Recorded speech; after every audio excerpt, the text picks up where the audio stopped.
Greetings, everyone. Namaste. Sit with your head, neck, and trunk aligned.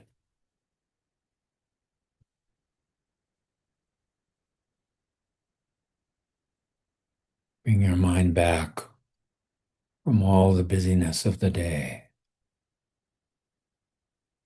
and feel the space your body occupies. Feel the interior cave of space, this most sacred temple.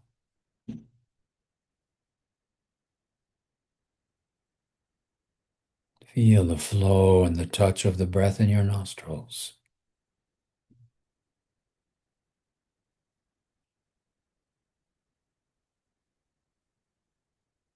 And as you observe that flow, feel the wave of breath and prana breaking on the shore of your body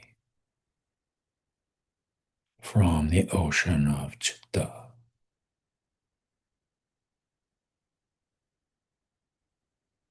Cleansing with the exhaling breath, energizing with the inhaling breath.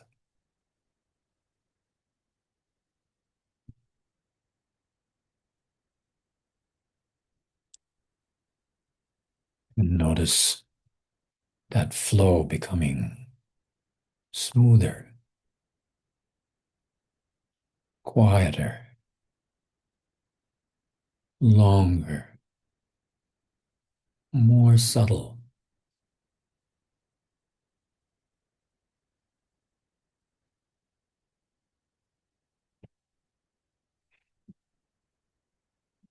Enjoy this simple feeling of being alive. Whatever else may be happening in life, we are alive.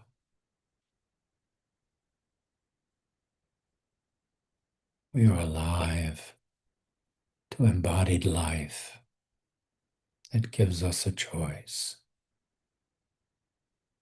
at every moment.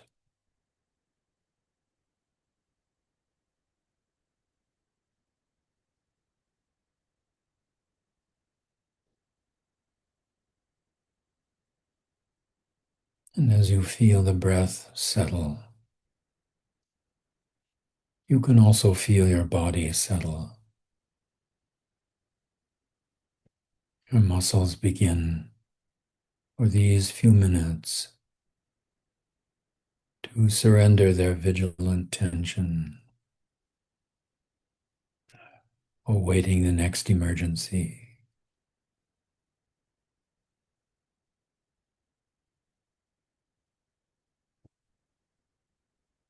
And just watching the waves.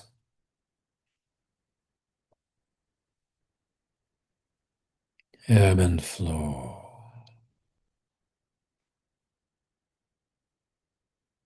Feel inside the top of your head and your forehead. And to feel into any tension that you find, gently and lovingly, till the muscles just let go.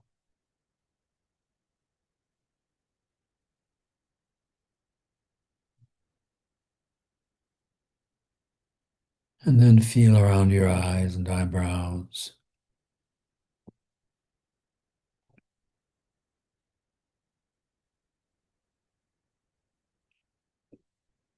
And down into your cheeks and the corners of your mouth. Let your cheeks just hang on the bones of your face.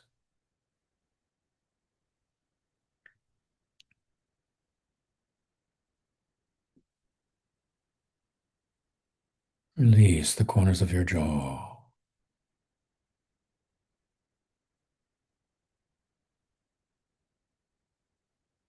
Relax the muscles in your throat.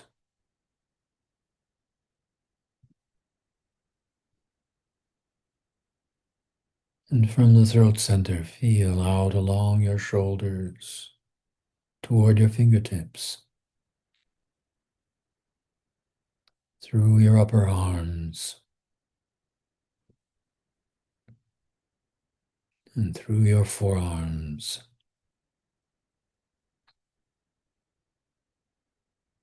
into your hands,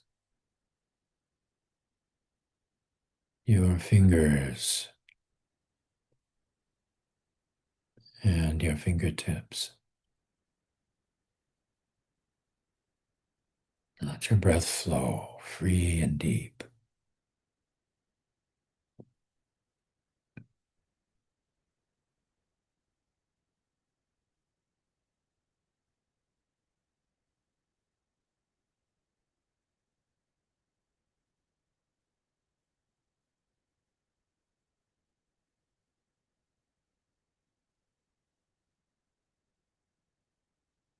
Relax your fingertips. Feel back inside your fingers. And then let your fingers go as if they could just float away.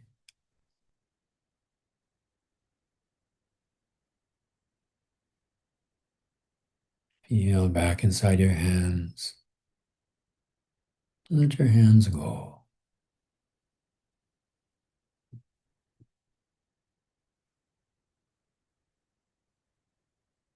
And back inside your forearms.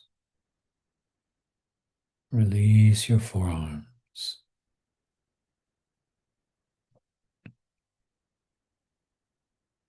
Your upper arms. And your shoulders.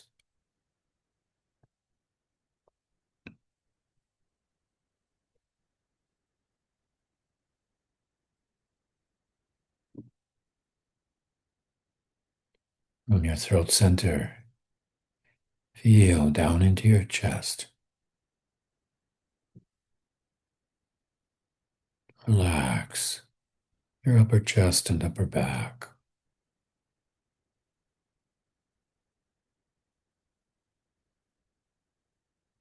Feel the muscles in between your ribs.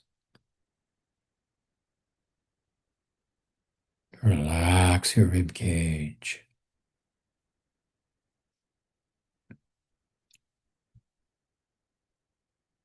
Feel into the center of your chest. Your breath flowing free and deep.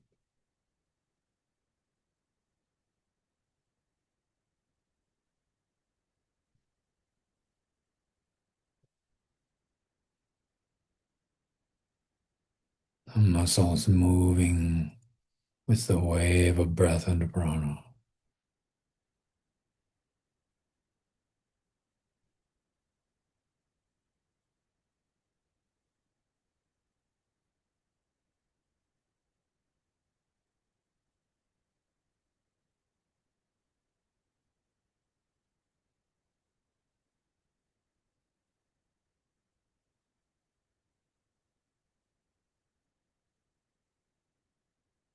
Relax your root center.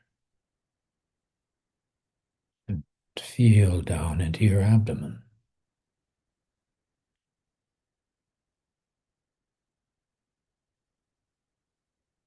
Relax your stomach muscles. Relax your navel center.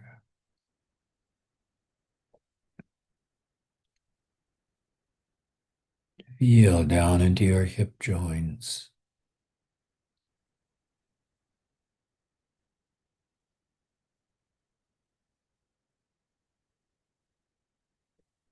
Your gluteal muscles.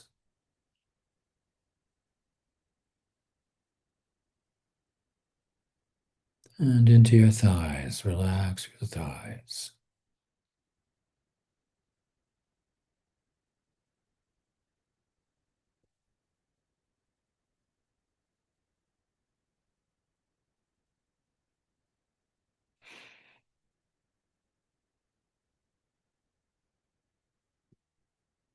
Relax your calves and lower legs.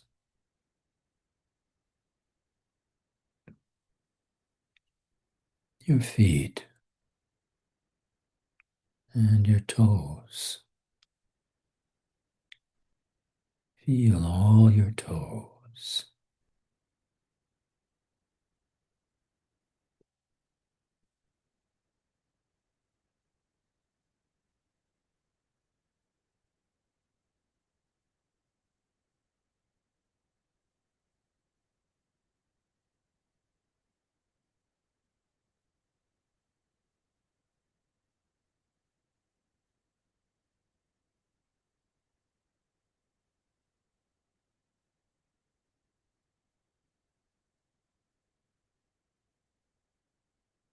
Feel the whole body breathe.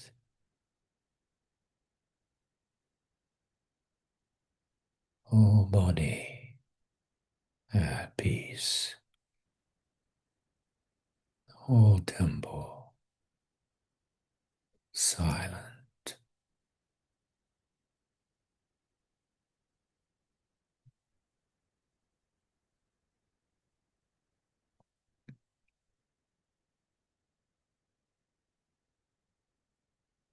Feel the flow of breath and prana between your navel and your nostrils.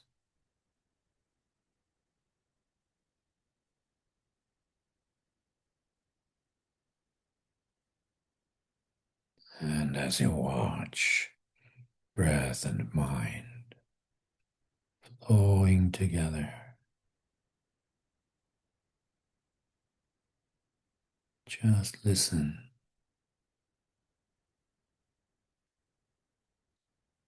Allow your mantra to come to you in whatever way it comes.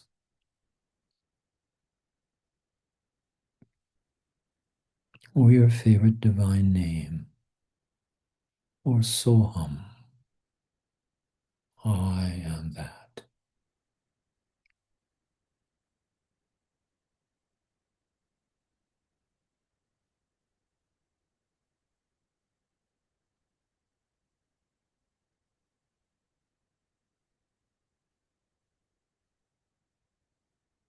And let the mantra find its own rhythm with your breath.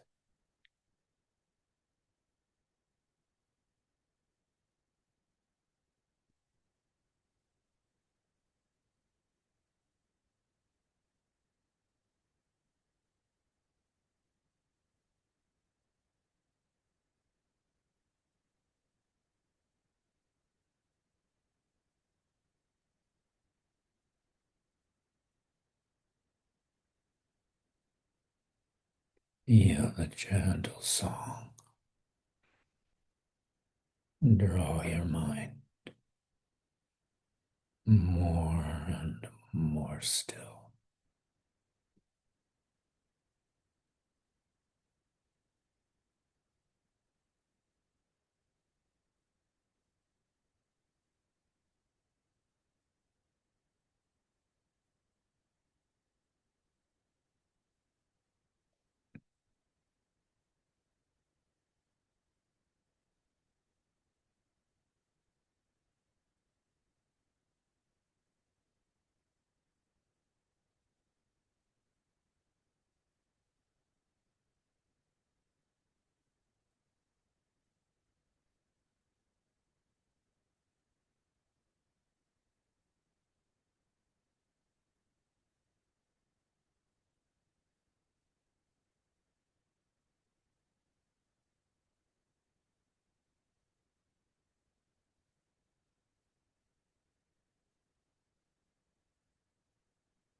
Feel that flow along the bridge of your nose, between Ajna Chakra and Nasagra, where the nose bridge meets the upper lip.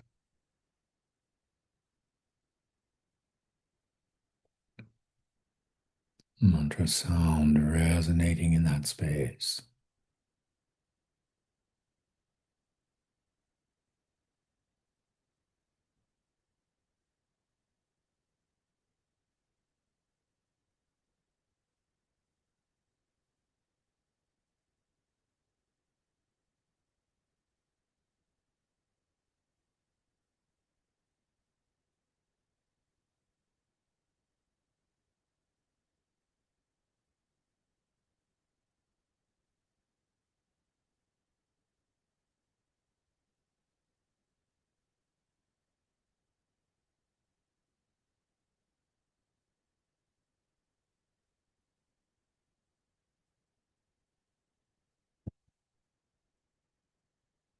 Feel that flow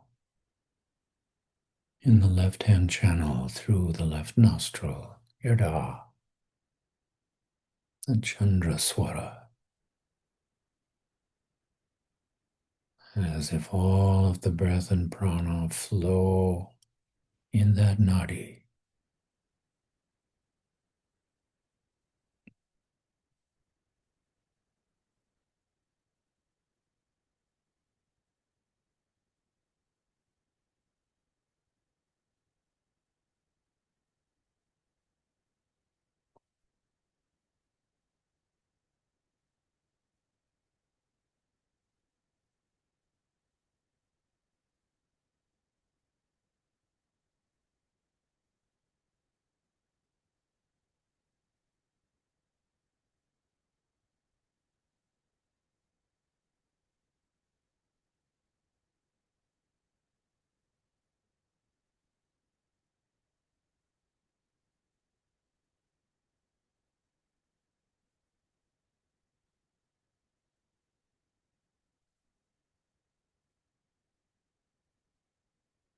Now feel that flow through the right hand channel in the right nostril, Pingala,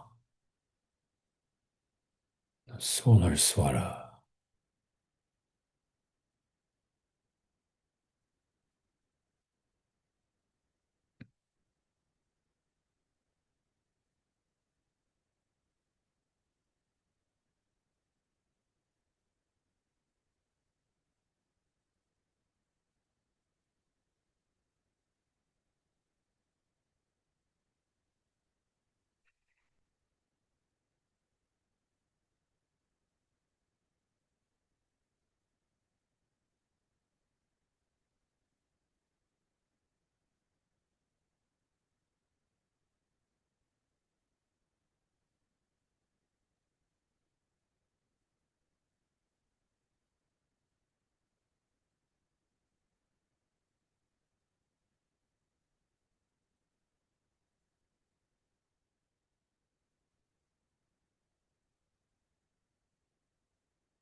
Left and right.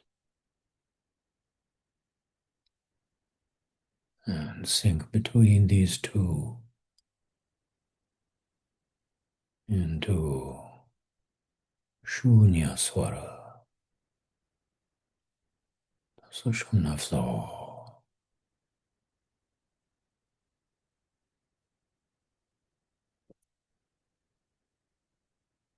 Breath may become very subtle. Just follow the presence of the mantra in whatever form.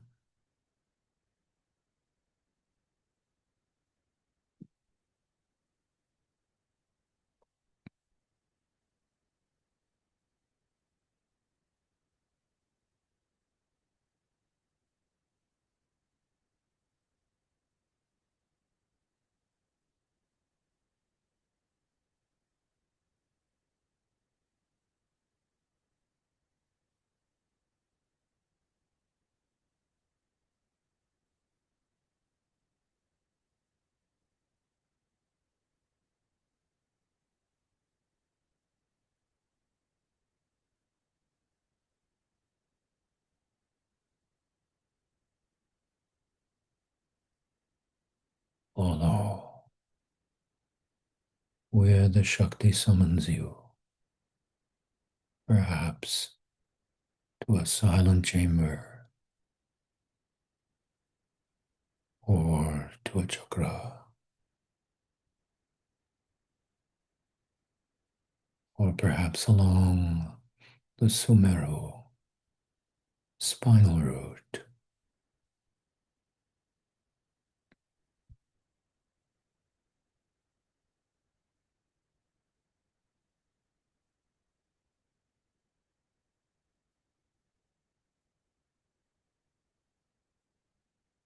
Allow that subtle vibration to take you where you need to go.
Prasad,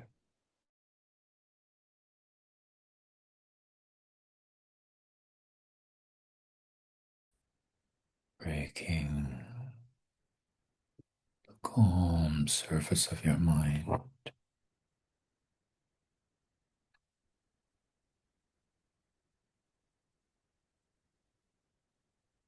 Let it merge in the flow of breath from head to toe, cleansing current of this cave of space, this inner temple.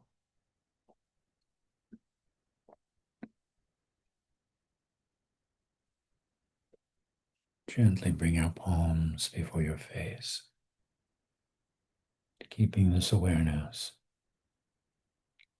Let your eyes gently open.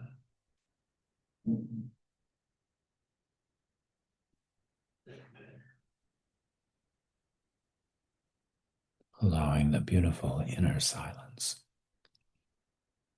to fill your palms with fragrant blossoms of gratitude,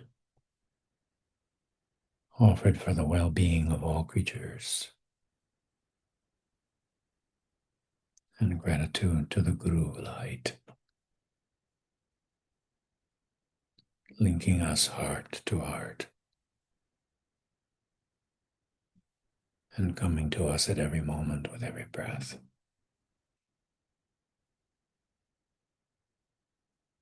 Om Shanti, Shanti, Shanti.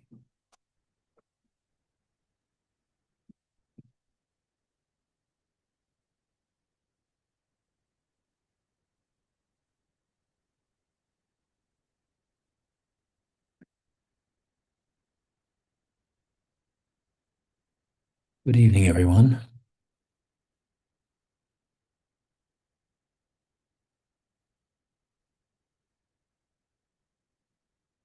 Had a wonderful experience yesterday on the way of the Bodhisattva.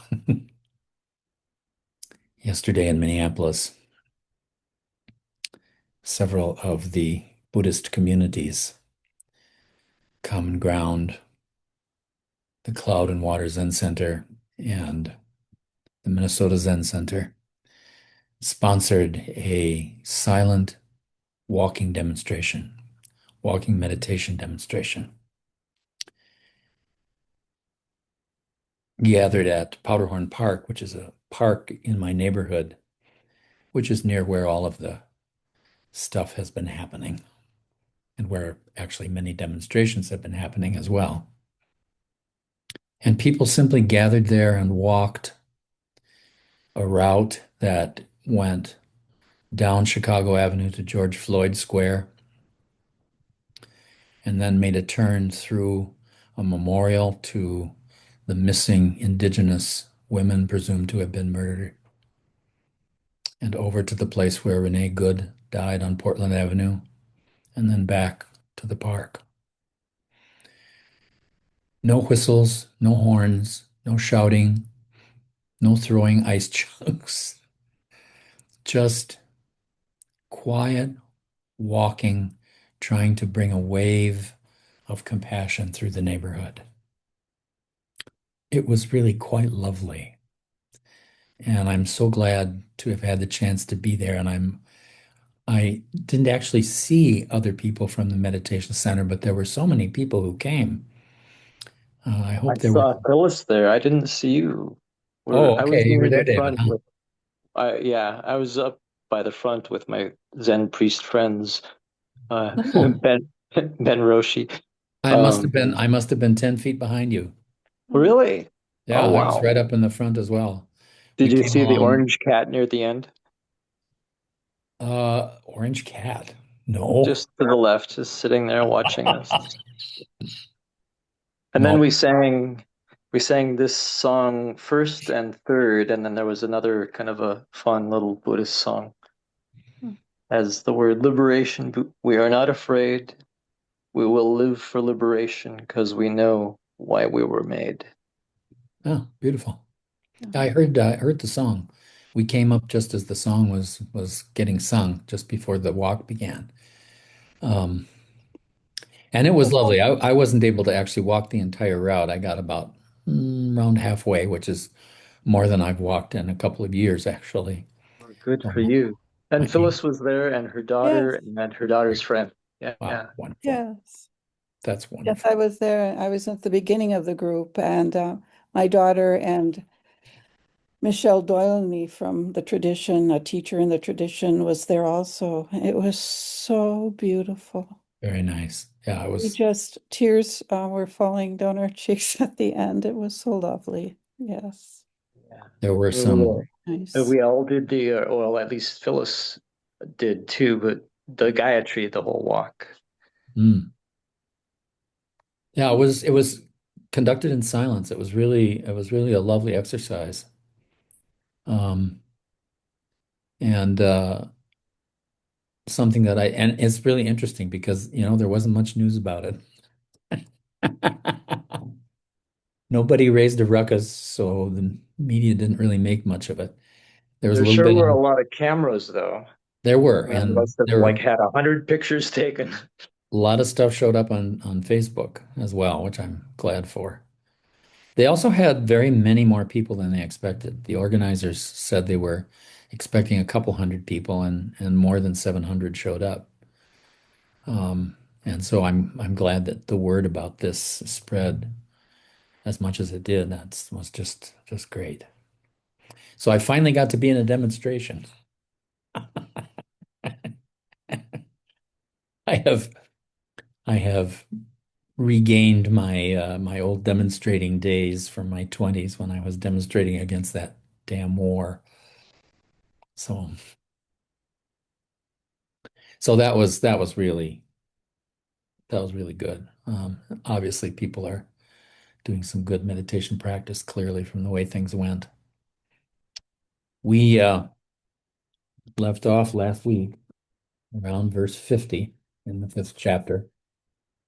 And you may remember that Shodun was talking about this business of getting hooked and how to avoid getting hooked and how to unhook yourself at various stages of the process.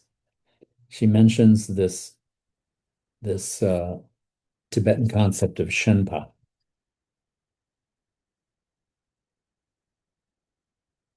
Emotional turmoil, she says, begins with an initial perception, a slight sound, a thought, which gives rise to a feeling of comfort or discomfort.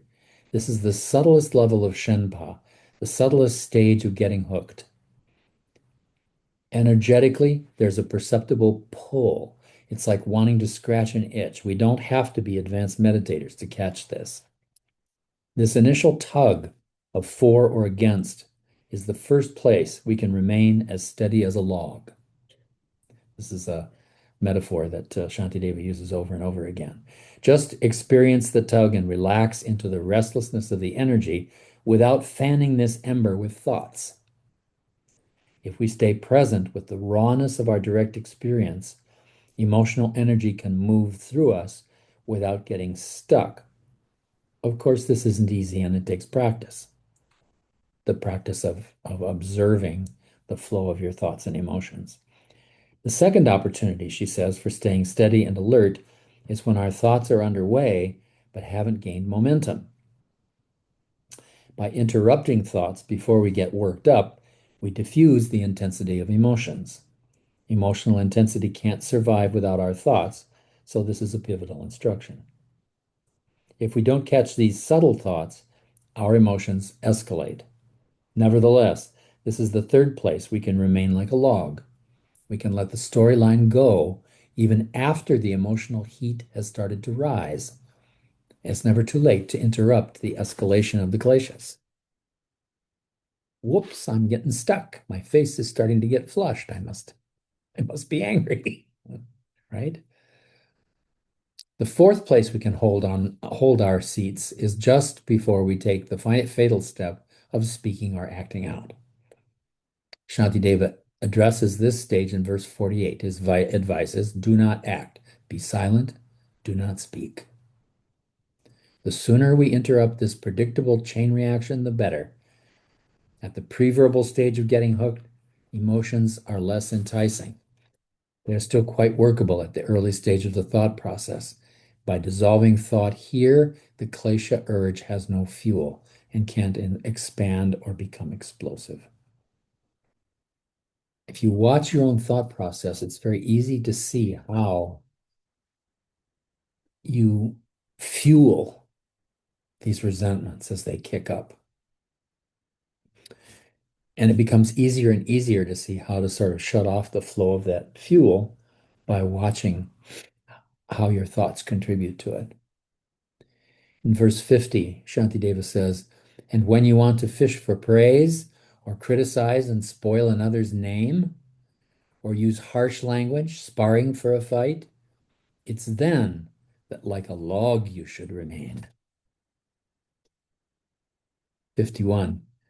And when you yearn for wealth, attention, fame, a circle of admirers serving you, and when you look for honors, recognition, it's then that like a log you should remain. Why am I doing this?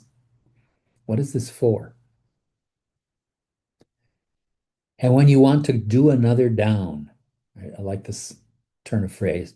And when you want to do another down and cultivate advantage for yourself, and when the wish to gossip comes to you, it's then that like a log you should remain. Just kind of going through these stages that Chudran was describing. Impatience, indolence, faint-heartedness, and likewise haughty speech and insolence, attachment to your side. When these arise, it's then that like a log you should remain. And these are the points where it's really important to remember what's going on the other side. Why are they acting the way that they're acting? What has brought them to this, whatever bad behavior you're observing? And so you begin to search for where is the suffering in that person's life? And what can I contribute at this moment to easing that suffering, even if it's just maintaining my sense of calm in their presence? 54. Examine thus yourself from every side. Note harmful thoughts and every futile striving. Thus it is that heroes in the bodhisattva path apply the remedies to keep a steady mind. 55. With perfect and unyielding faith, with steadfastness, respect, and courtesy, with modesty and conscientiousness, work calmly for the happiness of others.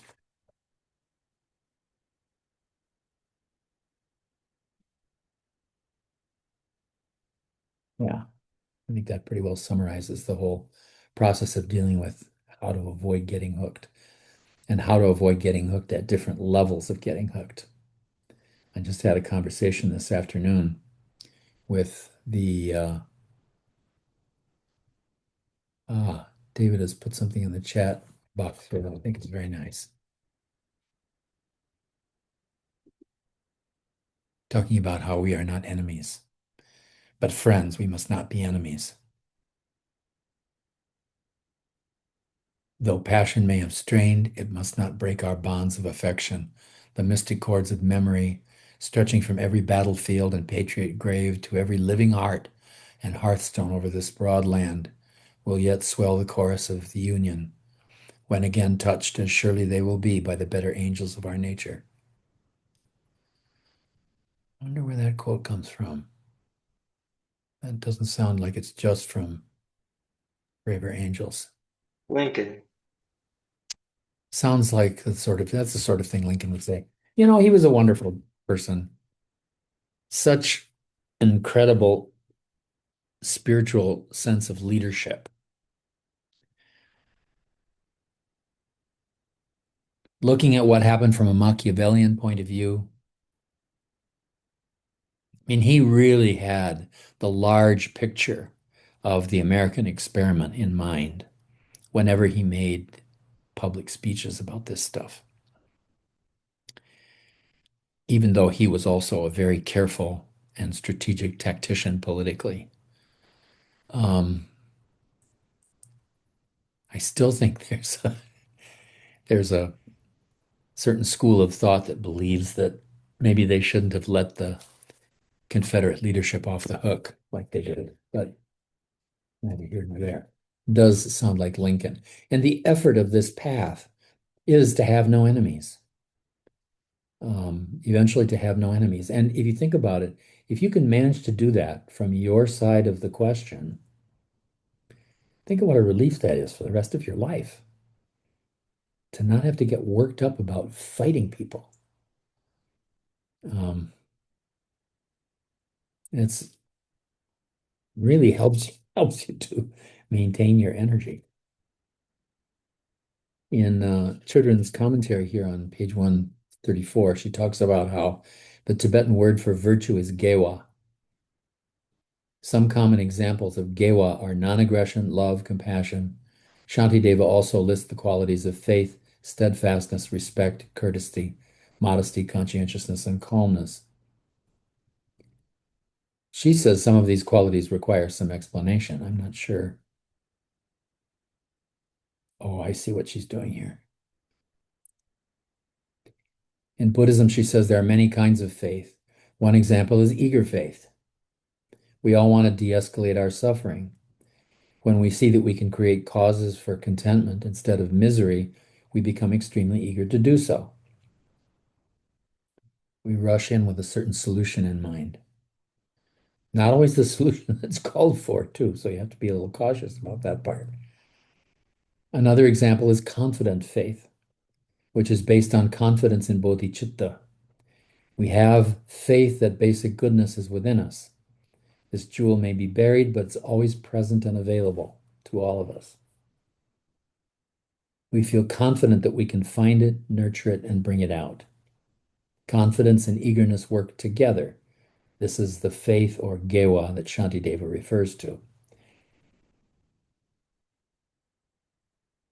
Steadfastness is another virtue that Shantideva mentions. This is cultivated in our meditation practice. No matter what, sick or well, tired or alert, good or bad weather, we train in being present and awake to whatever occurs. With faith and steadfastness, we stick with ourselves through all kinds of moods and states of mind. And this is the very important point of just doing your practice no matter what.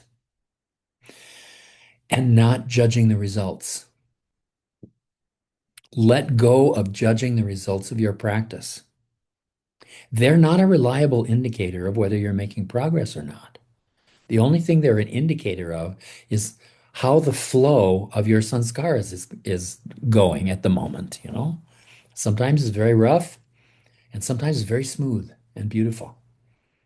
And as we have noted so often in cartoon form, the guru up on the mountain says, "Don't worry, this will pass." You know, the bad parts will pass and the good parts will pass too, you know, and a period of trouble will come to you. And it's a matter of just getting through that without judging your performance along the way. In that way, you maintain that sense of steadfastness in what you're doing. And it enables you to just watch what's happening in your life moment to moment when you're not sitting on your seat. And that's so important, especially when it gets tough, especially when there's hard stuff going on. It brings you back to being able to, you know, keep your breath awareness, keep your emotional balance, keep your relationship with your thoughts and emotions in good shape along the way so that you can maintain your ability to choose how to act. And in that way, to act more skillfully when you do.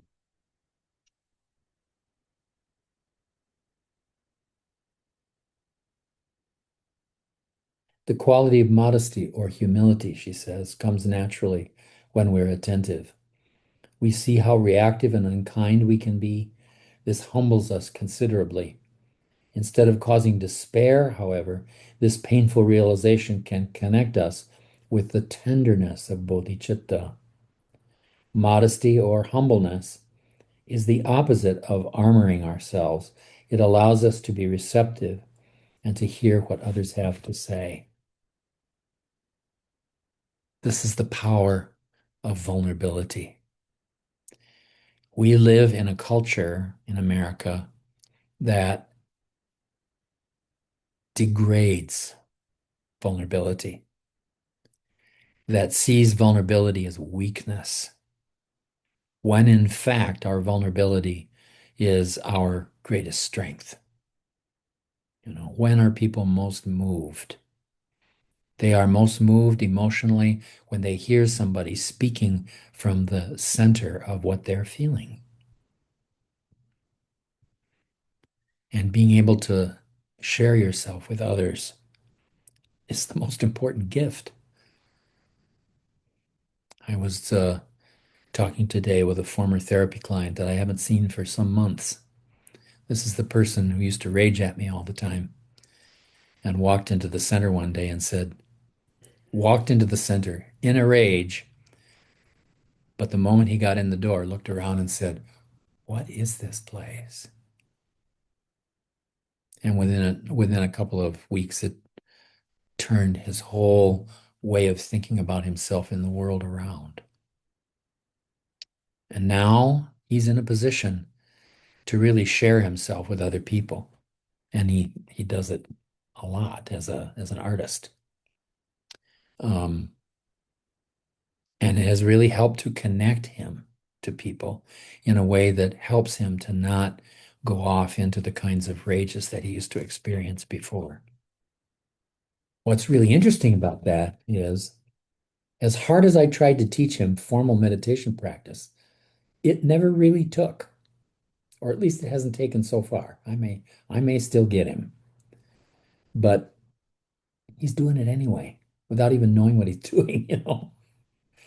And that's probably the best way for all of us to grow, is to grow in ways that we don't quite recognize, because then we don't end up having a problem being immodest about what we're doing. Conscientiousness denotes diligence and honesty. With this virtuous quality, we can work calmly for the happiness of others. Instead of working frantically, we pace ourselves and relax. Verse 56. Let us not be downcast by the warring wants of childish persons quarreling. Their thoughts are bred from conflict and emotion. Let us understand and treat them lovingly. So understanding and reflecting on why people are acting the way that they're acting is a way to learn something about the people you're dealing with. Not to do direct combat with their beliefs, but to work to understand them as a person and how that person arrived at those beliefs. She says here, people who quarrel are slaves to their emotions. They don't choose to get angry and yell, but like all of us, they get overwhelmed by their kleshas and carried away. If we too get caught in the negative undertow, doesn't that put us in the same boat? Instead of getting provoked by strife or scorn, wouldn't it be better to break the cycle of aggression and treat people with understanding? And I have to say, this has certainly been an effective tool in my own life, both professionally and personally. The moment I start to have mean thoughts about people, I have to deliberately reorient my thinking towards, where is this all coming from? I do this with my thoughts about Trump all the time. And he's just sort of a bottomless pit of pain. My God, unbelievable how much is in there and how much he takes it out on other people. As we stabilize our minds, we'll see more honestly how we get incited and how difficult it is to remain like a log. Thus, when others get snared, we treat them lovingly, just as we'd want to be treated in the same predicament. Without being condescending or disapproving, we realize our sameness and communicate from the heart. It really takes some skill. And in those moments when you can't think of what to say in a situation like that, just be quiet. Be like a log. Follow Shantideva's literal advice and just be like a log and listen. Listening is so powerful. David has posted 9 attitudes of mindfulness: non-judging, patience, beginner's mind, trust, non-striving, acceptance, letting go, gratitude, generosity. I take issue with a couple of those. Trust in particular is something that it's a black and white construct in the way most people use the word. And it is seldom that way in relationships between adult people. Trust is always gray. And it's a matter of what is the balance, black and white. There are certain people that I will trust doing anything except for, certain particular. I have one friend, for example, person that I was in a primary relationship for some time. I would be in any kind of a financial deal with that person and absolutely trust him. I don't even have to, I don't have to even see any evidence of that. But with emotional vulnerability, no way. I have And this too trust many is lessons. not about that. It's about trust of your buddhi, trust of your self, trust of your breath, So we your might, body. And yeah. then that enables you to have a deeper trust of you can trust not to trust certain individuals in certain ways, and yet without judgment. You're just being smart. You're not putting the 5-year-old behind the wheel. In the intuitive or in the interpretive language that children is using here, it's like the confidence she's talking about, confidence in bodhichitta. Yes. Verse 57, when doing virtuous acts beyond reproach to help ourselves or for the sake of others, let us always bear in mind the thought that we are selfless, like an apparition.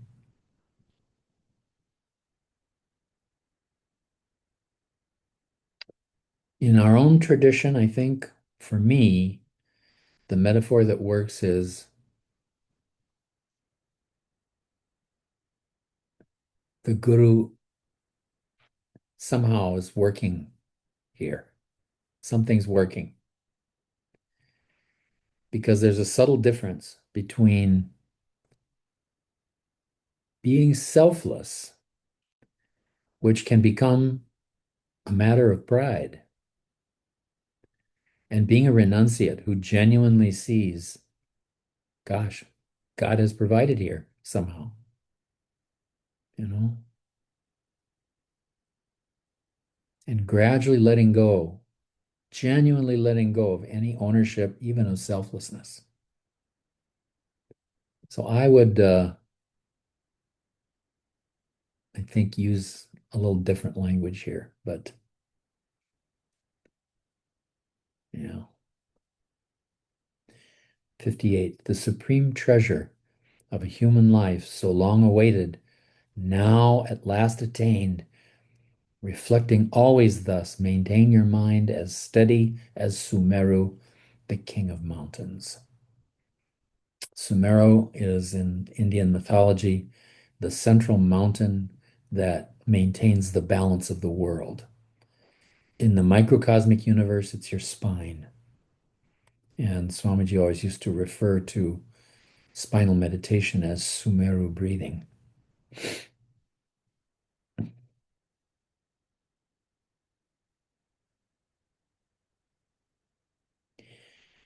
Now, in the next series of verses, we get into a bunch of verses about being embodied. These are very much from a Buddhist perspective and are famous for not playing very well, very often in the West. 59, he says, when vultures with their love of flesh are tugging at this body all around, Small will be the joy you get from it, O mind. Why are you so besotted with it now? So it's an effort to sort of loosen our attachment to our physical body. And of course, we're very familiar with this in the practices of asana and yoga, which are ultimately about disidentification with the physical body, and even eventually disidentification with the subtle body, although that's a much bigger task. Being able to gradually, as Swami Veda used to say, according to Sutra 47 of Chapter 2 in the Yoga Sutras, through Prayatna Shaitilya and Anantya Samapatti, learning to merge your awareness of the space that is inside your body, the Akasha Guha, with all of space, with the totality of Akasha, which is the totality of the manifest universe. So when you reach that samadhi at the very pinnacle of samprajñata, the entire universe is your physical body. And you go even beyond that eventually.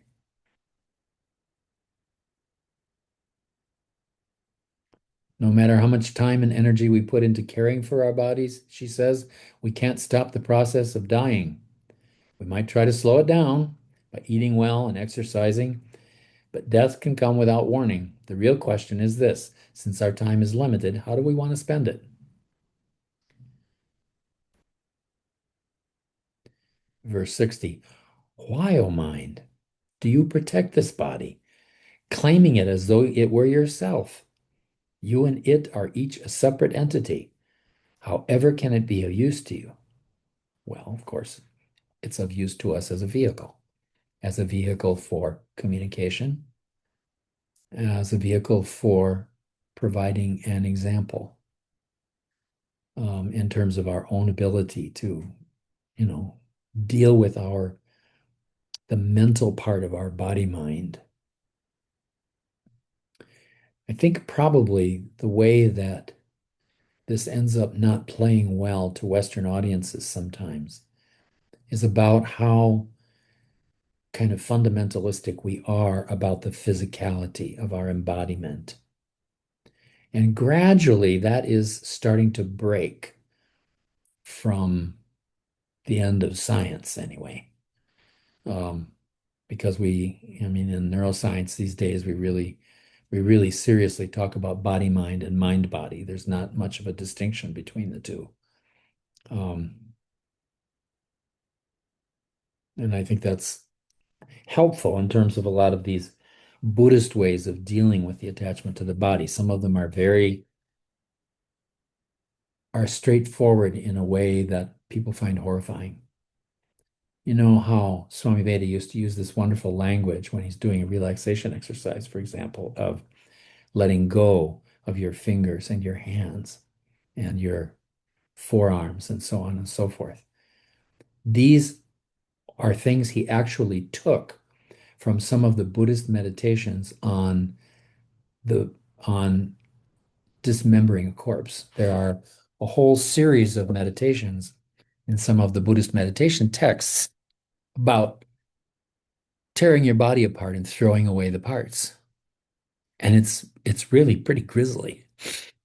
It's a little bit like that practice they had of putting people who have died out in the open for the vultures to eat. And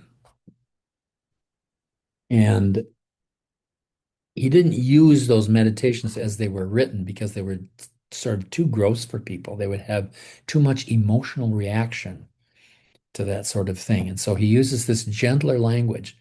And, you have to practice for a while to realize this is what we're actually doing. When we help people do a relaxation practice, we're helping them die. We're helping them prepare to die, to let go of the body altogether. And eventually, perhaps even, to be able to let go of the body before the body is dead. Swami Veda was a great example of this. And I remember when he left the body, part of what I felt was, oh my God, he's free of having to lug that corpse around all the time. Because it's kind of what he was at the end. He was just, there's a big old weight on the end of his mind. Um, and very difficult for him to live with. So, I mean, what I felt at that point was, my God, he's free. He's free. There must be at least one recording of Swami Veda. I remember him guiding us through that meditation, and the Yeah. the corpse was being dissected. I forgot if it was being thrown into a fire, but it was like all the way down to some vital or like energy stuff. Yeah, Yeah. like Yeah. yeah, I this mean, I is think you'll like find those among the early meditation recordings. hmm. We should ask, is Michael here today? I don't see Michael so far. No. Michael might know our Swami Vrindavan. There were a lot of people at that one too. The one that I remember, Mm-hmm. summertime. Verse 61. Why not cling, O mind, to something clean? A figure carved in wood or some such thing. Why do you protect and guard an unclean engine for the making of impurity? And this is where you get into all of the old Indian things about how awful the body is because of all of its smelly products. Um, There is a lot to be said for like modern bathrooms, running water, heated water. And we're just kind of cut off. Like working in a hospital, you see the other side of this. And oh, so oh, yes. we're quite Yes. lucky we live today. No, it's true. Um,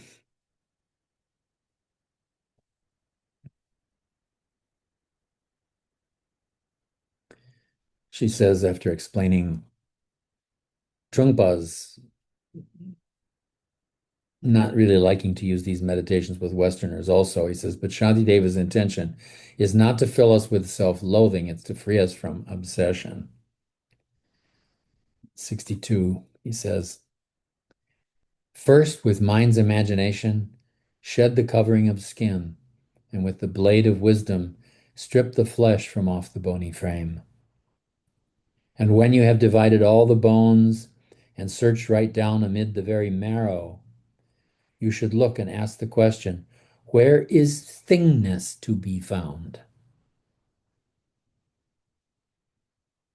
Where is this body even real? If, 64, persisting in the search, you find no underlying object, why still cherish and with such desire the fleshly form you now possess? Learning to see the body as an illusion.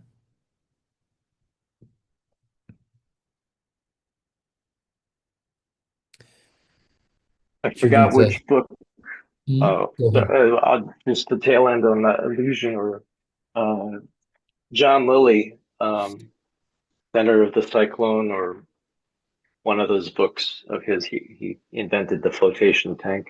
He Right. said the body is a full blown tactile hallucination of the unconscious mind. Yeah, pretty much. And I mean, that's in a way sort of a modern way of talking about how the body is formed by your sanskaras from the previous life. Children says here in her commentary on verse 64, she says, here's a contemplation I found helpful. Sitting in meditation, visualize yourself as an infant, then as a little child just learning to walk. Then visualize this outer form getting older up to your present age. Reflect on whether this or not this is the same body. Then go into the future. Your skin is becoming slack and wrinkled. Your hair is thinning and turning gray. Your teeth are falling out. Your hearing is starting to go. Visualize the continual change of the body all the way up to death.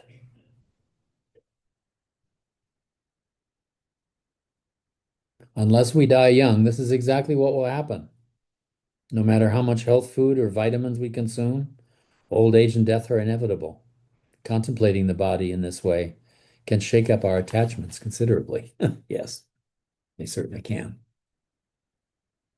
So much for the American obsession with always looking young. You know, in a lot of the other cultures of the world, particularly the ones in Asia, the desirable appearance of a human being is old. And there's a veneration of age that is really remarkable, especially if you grew up in the West. You know, gosh, people actually think old people are worth something, you know? 65. It's filth you cannot eat, O mind. Its blood, likewise, is not for you to drink. Its innards, too, unsuitable to suck. This body, what then will you make of it? As second best, it may indeed be kept as food to feed the vulture and the fox. The value of this human form lies only in the way that it is used. Very nice. They're kind of not really, I mean, the whole idea of the body as your temple, it's not really jiving with that very well, it seems. Well, I mean, this verse begins to make a bit of a transition, I think. Um, how are you going to use the body? You know, are you going to use it in ways that sort of maintain this attachment to the inconvenient and sometimes obnoxious details of its existence? Or are you going to use it skillfully? You're going to use it for your enlightenment. 67. Whatever you may do to guard and keep it, what will you do when the Lord of Death, the ruthless, unrelenting, steals and throws it to the birds and dogs? Slaves unsuitable for work are not rewarded with supplies and clothing. This body, though you pamper it, will leave you. Why exhaust yourself with such great labor? So, 69, pay this body due remuneration, but then be sure to make it work for you. Do not lavish everything on what will not bring perfect benefit. So take care of yourself, maintain yourself, keep your instrument in good working order, but there's no need to try to make it prettier than it already is. And this is one of those areas where I've had so many discussions with clients about beauty and, you know, our obsession in this culture with the externals of beauty and all of the money that gets spent on those externals, when in fact beauty is really something that comes from inside a person and has nothing to do with how they appear, you know. Um,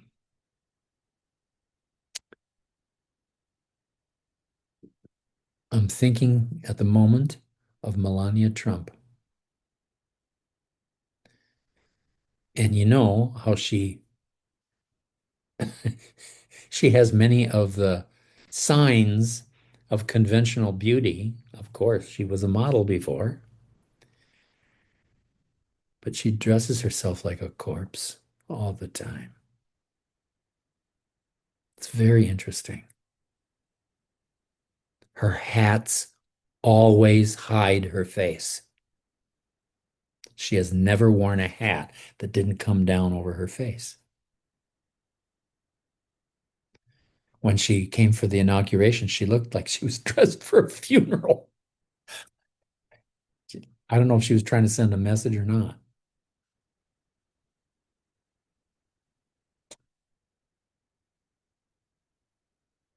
And I mean, their whole effort to sort of dress up the White House in this kind of superficial way. I think everybody can see how ugly it is, even though it's full of gold. The beauty comes from inside. It comes from how much Shri you have in you. It comes from the degree to which you embody Shri Vidya. And that beauty comes from a balanced relationship with this body. So, as he says, pay this body due remuneration, but then be sure to make it work for you. Verse 70, regard your body as a vessel, a simple boat for going here and there. Make of it a wish-fulfilling gem to bring about the benefit of beings. Actually, the first several verses of Soundarya Lahari are full of metaphorical depictions of this kind of beauty. Thus, with free, untrammeled mind, put on an ever-smiling countenance. Rid yourself of scowling, wrathful frowns, and be a true and honest friend for all.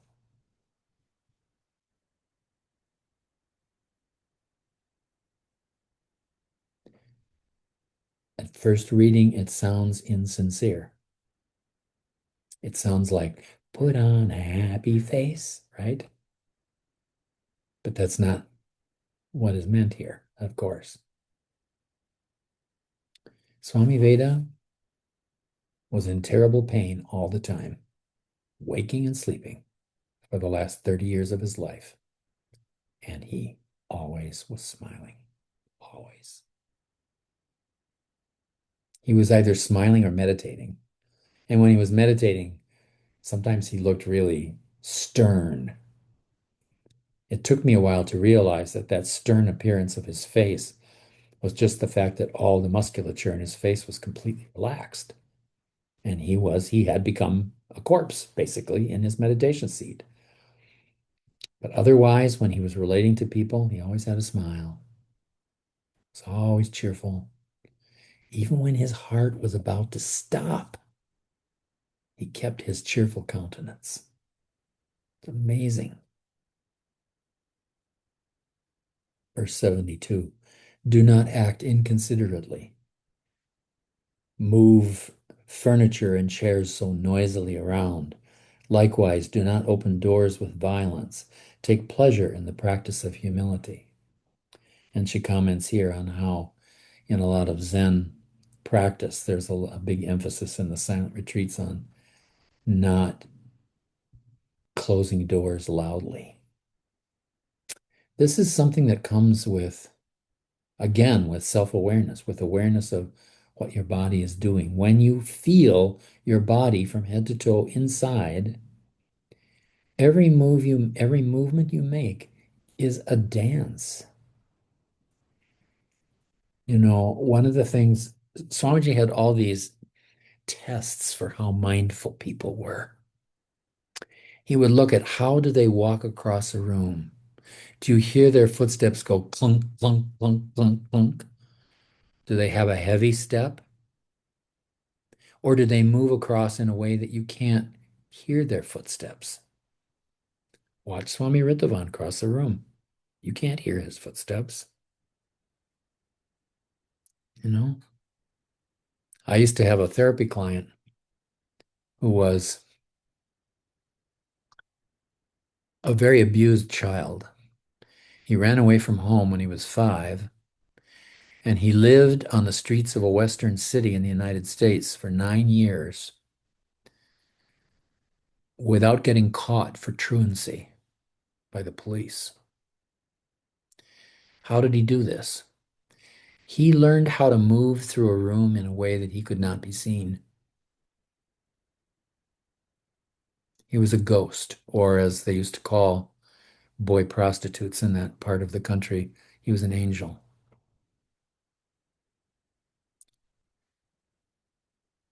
it was an interesting word because it referred to this ability to move in the world without being seen.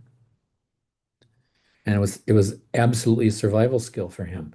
When I worked with him, he was an adult man in his 50s and he weighed about 300 pounds and he moved around on an electric cart all the time. He could still move through a room and you wouldn't see him, even a 300-pound guy, because he had been trained to be very mindful about how he moved in the world. So that kind of awareness of your body helps to make you a more quiet person. This is a part of this subtle art of what in the yoga tradition we call indriya gupti, guarding the senses in the practice of silence, withdrawing the way that energy flows out through your active senses, so that your eyes are not moving around all the time and your ears stay close to the silence and your body stays as close to stillness as possible so that when you cross a room, your footfalls don't disturb other people. And of course, you don't slam the doors and windows. But it's really a nice point to make, I think, about how such a person moves. It's a little bit like the question Arjuna asks at the end of chapter 2 of the Bhagavad Gita when he's asking Krishna about how do I recognize a wise person? How do I know them by their behavior, by what they say and what they do? And Krishna gives these long, wonderful verses in that part of chapter 2 that everybody should study, verses 54 to 72 in chapter 2 of the Bhagavad Gita. Verse 73, herons, cats, and burglars go silently and carefully. This is how they gain what they intend, and one who practices this path behaves likewise. Herons, that was an interesting inclusion there. But herons have you ever watched a heron fish? They have these big long legs and they sit there in the water and they just very slowly move through the water looking, and then all of a sudden, bam, they grab a fish. So they're experts at walking quietly. 74. When useful admonitions come unasked to those with skill in counseling their fellows, let them welcome them with humble gratitude and always strive to learn from everyone. That is to say, be open to feedback, especially the feedback you don't want to hear. This is a part of the skill of having no enemies. As Swami Veda used to say, your enemy has information about you that you don't want to hear. So listen to your enemies, and gradually, if you begin to take what they have to say seriously for the legitimate feedback that's there, you become a better person as a result of their input. So how can you be mad at them, So those are the people that you learn about your shadow from. And so it's important. It really is important to learn to listen to them. Praise all who speak the truth and say your words are excellent. And when you notice others acting well, encourage them in terms of warm approval. I think one of the things I think this actually comes out in the next verse, 76. Extol them even in their absence. When they're praised by others, do the same. But when the qualities they praise are yours, appreciate their skill in knowing qualities. Oh, I guess she's going a different direction with that.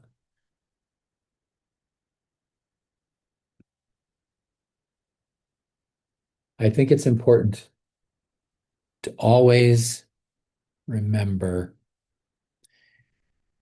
that in just about every situation, people are always trying to do their best. And often their best is not very good.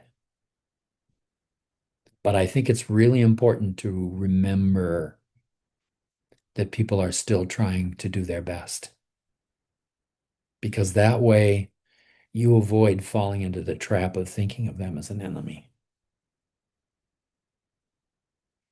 I found this to be a very useful principle in dealing with difficult people in my life and in helping myself to be patient enough to learn something about them that can be useful in helping them to unwind their difficulties a little bit. Yeah, it's a good thing to remember.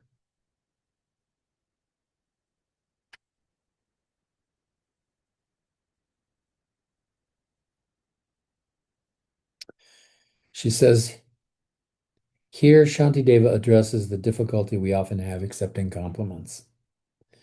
We gather virtue when we can accept praise straightforwardly without either getting all puffed up or refusing to believe it. We gather virtue by letting ourselves be touched by someone else's appreciation of our good qualities. This is an interesting thing about our self-critical mindset, is how difficult it is for people, at least people in the West, to receive love, to receive compliments. A lot of times people have the idea, that there's this theory of child rearing in the West that comes largely from German culture, as it happens, that if you compliment a child, they will become arrogant, that this is what helps to breed arrogance in people. And actually, that's not true at all. Total falsehood.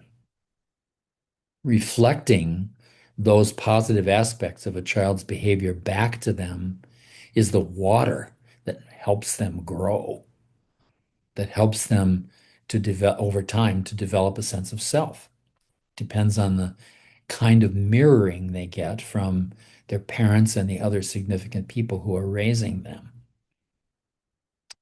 And so it's important to just be able to, if somebody has a compliment for you, to just be able to accept it matter-of-factly and just say thank you. If you have a bit of a struggle with that, that's okay. That's your struggle. But it's no reason to reject what you're getting from the other person. So just be even-minded about it and accept those gifts that people have to offer. They're not likely to make you an arrogant person. 77, the goal of every act is happiness itself. Though even with great wealth, it's rarely found. So take your pleasure in the qualities of others. Let them be a heartfelt joy to you. Here's one place where I think the distinction that I always draw between pleasure and joy is really important. And unfortunately, most of the time in English, and I suspect this happens in other European languages, we tend to conflate those two things. And they're distinct, they're different. Pleasure is the satisfaction of a desire. It has an appetite at its root. Joy is pure exaltation. Pure exaltation. There's no appetite.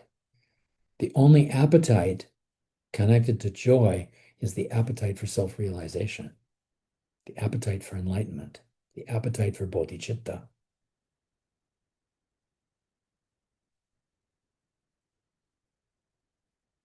Think about that. Pleasure and joy are different. So let everything be a joy to you. Because if you do that, if you live your life according to tapas, enjoyment with concentration, then everything you perceive in your life becomes a joy. And your mind becomes filled with joy over the course of a lifetime. You become mudita. I've said many times that I'm not going to take the final Swami vows because of the way that other people tend to change their relationships with you when you do that. I think if I did, though, I'd be partial to the name Muditananda. I think that would be my Swami moniker. So we'll see. We'll see what happens. I mean, things could change. It might happen somewhere down the road. You never know. I'm not attached to one thing or the other, but I'm so far, I think it's working out really well to not do that. A But sage doesn't have to be a Swami, does he? what's that? I said a sage doesn't have to be a Swami. No, not at all. Not at all. Some of the greatest yogis were not swamis at all. Lahari Mahashaya was not a swami. He was a householder. Um, the life of a swami is just a particular definition of your vocation that allows you time to do a lot of spiritual practice. That's all there is to it. It's not an indication of attainment. It's not it's not any kind of a, I don't know, reward for good behavior. It's just you take the lifestyle of someone who's going to do sadhana all the time. And then you can also do that in the midst of an ordinary life. And I've come across people in my life who are genuinely great yogis without ever even giving that word to it. And I've encountered 3 or 4 people like that in my life. It's been quite amazing to see them. 78. By acting thus in this life, you lose nothing. In future lives, great bliss will come to you. The sin of envy brings not joy but pain, and in the future, dreadful suffering. In 79, he says, speak with honest words coherently, with candor in a clear, harmonious voice. Abandon partiality, rejection, and attraction, and speak with moderation, gently. That's a pretty nice formula. And I think that's a good place for us to wind up for tonight. We haven't quite gotten to the end of chapter 5. It's a very long one, but we'll take it up when we start out the next time. I'm not quite sure when that will be. I have some things to work out with travel plans in March. I What suspect was this verse that we just finished? What that number? was verse number 79. 79. 79. And you've got travel plans, you said. Yeah, we're probably going to go down and visit Scott's parents in Arizona at some point. We haven't set a date or anything for that yet. Um, but as usual, we'll let you all know in advance. I'll get in touch with Phyllis and we'll work it out.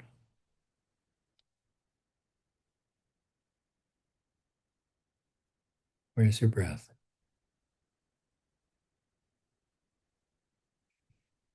Come back into the temple. The temple that is your body,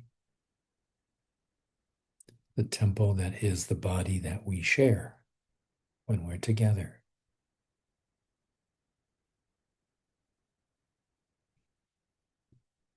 And let your good heart fill that space.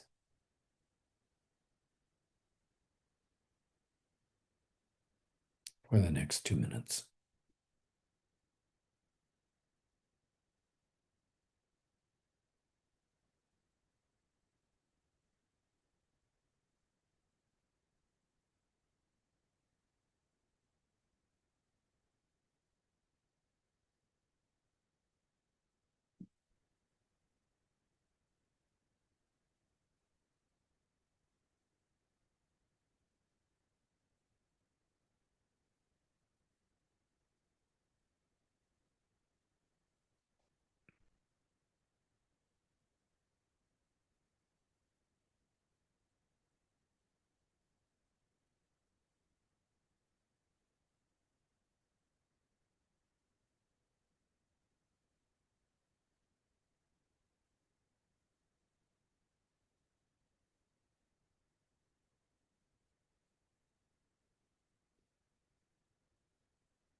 Om Tat Sat.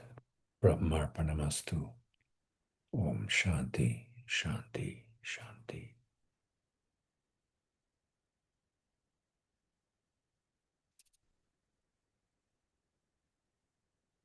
Wish you well, everyone. Have a good few weeks, and we'll meet again before long. Take care. Thank you, Stoma. Thank you, Stoma. Thank you. Thank you. Thank you, Stoma. Grazie, Stoma. Prego. Hey, Savitri. Bye, Savitri. Thank you.